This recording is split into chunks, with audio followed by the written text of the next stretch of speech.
अपने चैनल में आप लोगों की मोहब्बत और आमद की मशकूर हूँ। आज की मेरी कहानी का मौजू है आखिर मोहब्बत रंग लाई। इसमें मैंने एक ज़िद्दी और ख़ुद मुख्तियार लड़की की कहानी को कलमबंद किया है, जिसे सुनकर आप भी कह उठेंगे, इतना ख्याल रखना राहे शबाब में, इतना ख्याल रखना राहे शबाब में, होता नहीं बुलंद कभी सर गुरूर का। तो सुनते हैं आखिर मोहब्बत रंग लाई। जिंदगी यूं ही बहुत कम है मोहब्बत के लिए, जिंदगी यूं ही बहुत कम है मोहब्बत के लिए, रूठ कर वक्त गंवाने की ज़रूरत क्या है। सादिक जिस मंजर से लुत्फ़ अंदोज़ हो रहा था वो कितना हसीन मंजर था। आसमान से बातें करती चिड़ियों की चहचहाट, सूरज की रंगीन पानी पर उतरती किरणें, शोर करती लहरों की मसरूर कुन धुन जो लोगों का दिल बहला रही थी।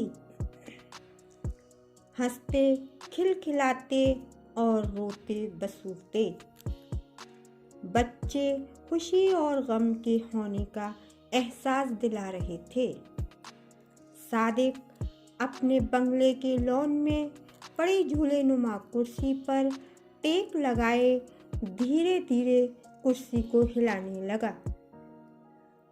सुबह की ठंडी हवा ने उसकी आंखें मूंद कर उसके माजी में पहुंचा दिया, जहां उसका बचपन खेल रहा था। ये उस वक्त की बात है जब सादिक बचपन की दहलीज पर खड़ा था। उस वक्त उसकी उम्र तकरीबन 8-9 वर्ष की रही होगी। बचपन में ही सादिक के दादा और नाना ने मिलकर सादिक की मामूजाद शिरीन के साथ रिश्ते का ऐलान कर दिया।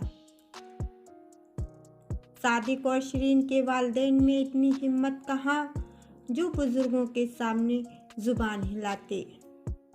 कुछ दिन के बाद ही करीबी रिश्तेदारों की मौजूदगी में हल्के फुल्के फंक्शन के साथ नन्ही कली 5 साला शिरीन के नाजुक से हाथ की उंगली में सादिक ने अपने नाम की अंगूठी पहना दी। वक्त तो आवारा पंछी की तरह है उड़ता रहा। स्कूल से कॉलेज, कॉलेज से यूनिवर्सिटी तक का सफर देखते ही देखते तय हो गया। शिरीन की हम उम्र बहनें जब शिरीन का नाम सादिक के नाम से जोड़कर मजाक करती तो शिरीन शर्माने के बजाय तनक कर कहती, मैं किसी की जागीर नहीं जो किसी के नाम कर दी जाऊं।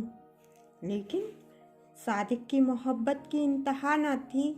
वो जिस तरफ निगाह उठाता शिरीन की झलक नजर आती।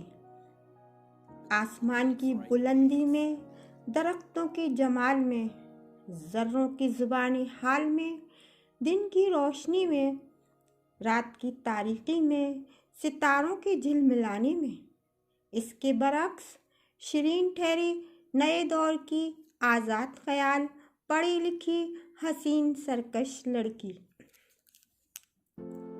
अदा आई, हया आई, गुरूर आया, हिजाब आया। अदा आई, हया आई, गुरूर आया, हिजाब आया।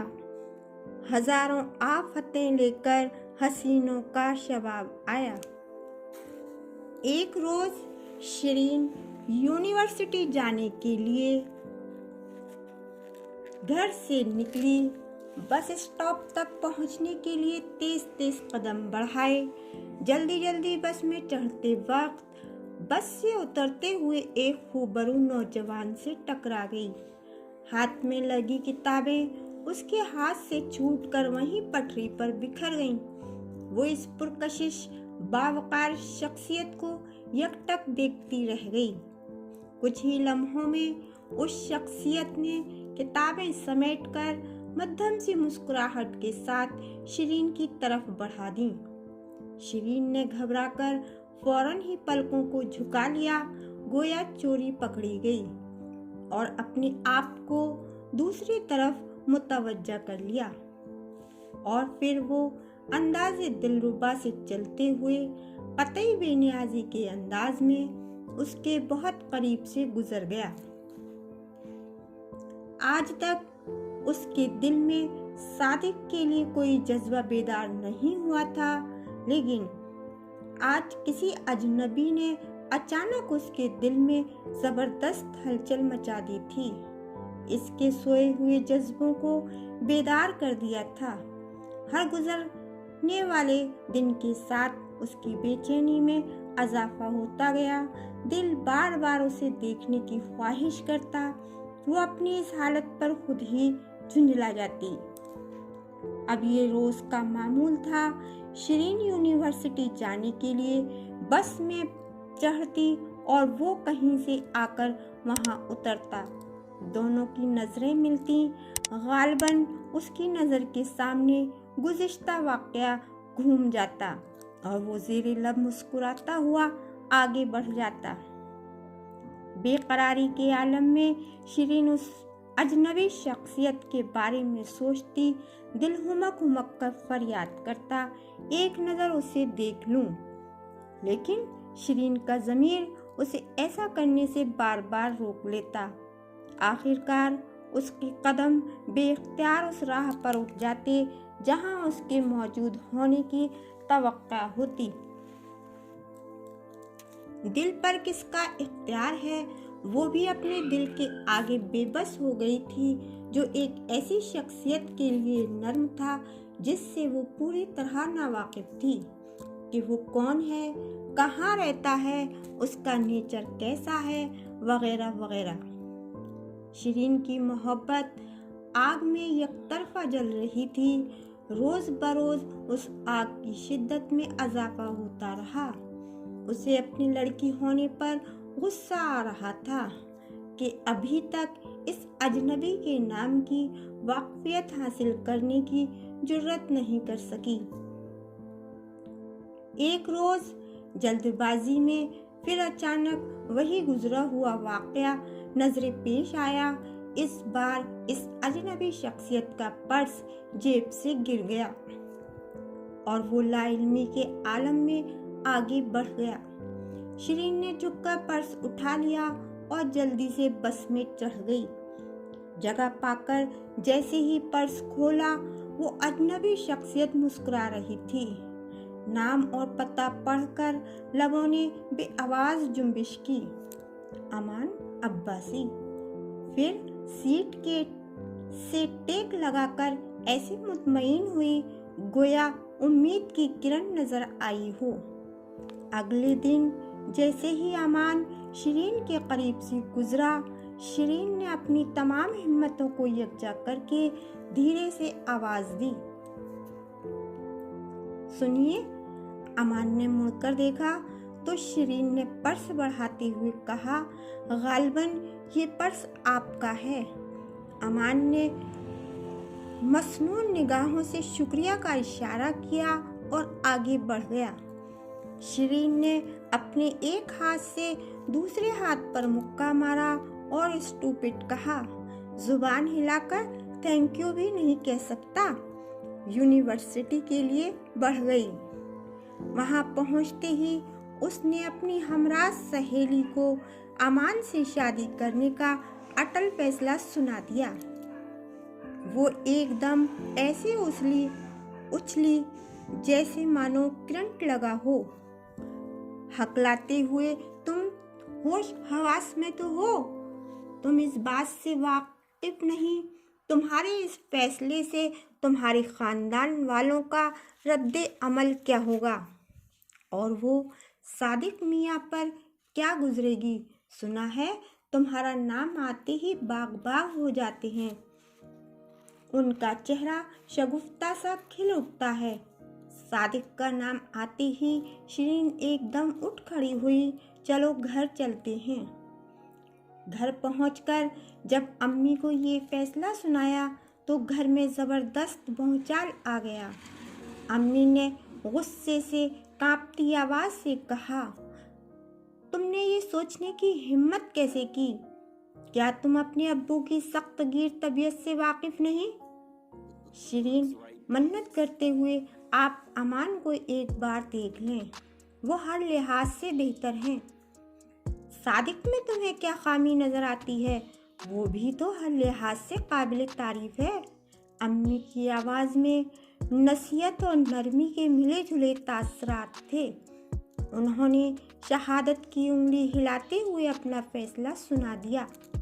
इस घर का दामाद बनेगा तो सिर्फ सादिक।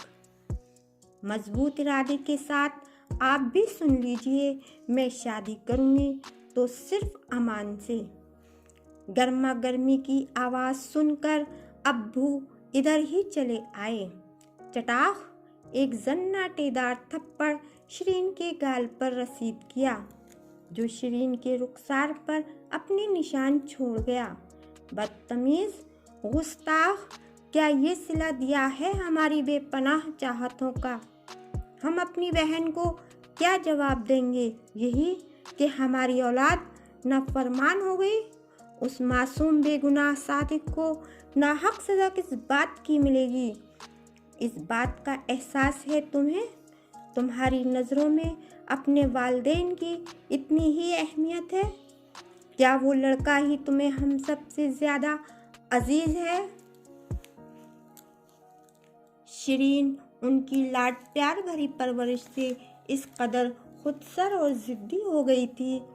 आज रहमान साहब को इस बात का एहसास हुआ कि बेशक औलाद को चाहतों के मीनार पर बैठा दो, मगर अपनी कमज़ोर ममता का एहसास ना होने दो।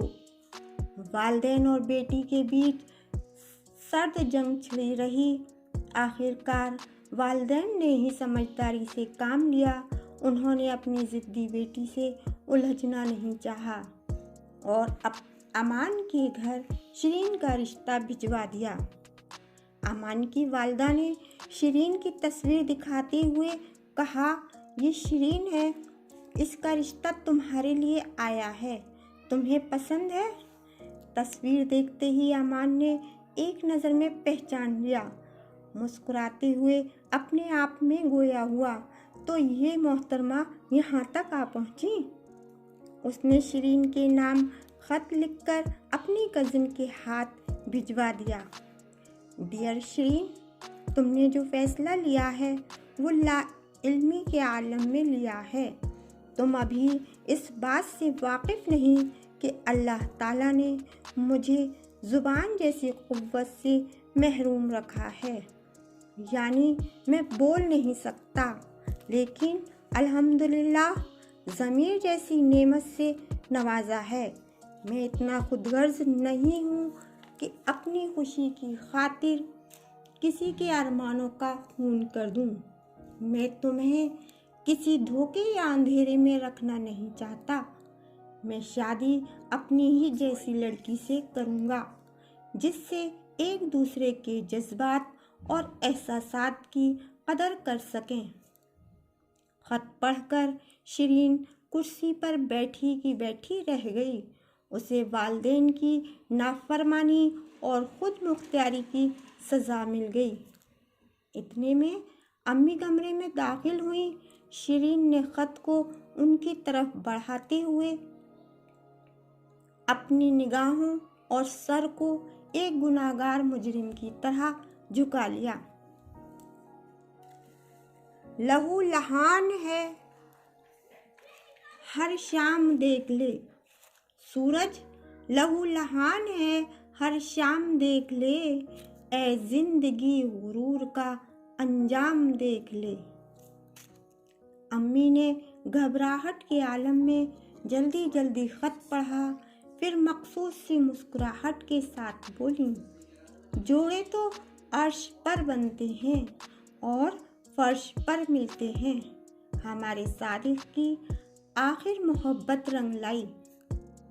भरपूर शफकत के साथ गम और खुशी के मिले जुले एहसास से कपकपाता हाथ शिरीन के सर पर रखा और हिदायत कुन अंदाज में कहा, अगर इखलाक से हर एक को तुम अपना बना लोगी, अगर इखलाक से हर एक को तुम अपना बना लोगी, यकीन है हम को अपने घर को जन्नत बना लोगी। मेरी बातों पे बेटी अमल कर लिया तुमने, तो फिर मुश्किल से मुश्किल मरहला हल कर लिया तुमने। न मुश्किल पेश आए कभी हस्ती की राहों में, रहो तुम हमेशा रहमते हक की पनाहों में।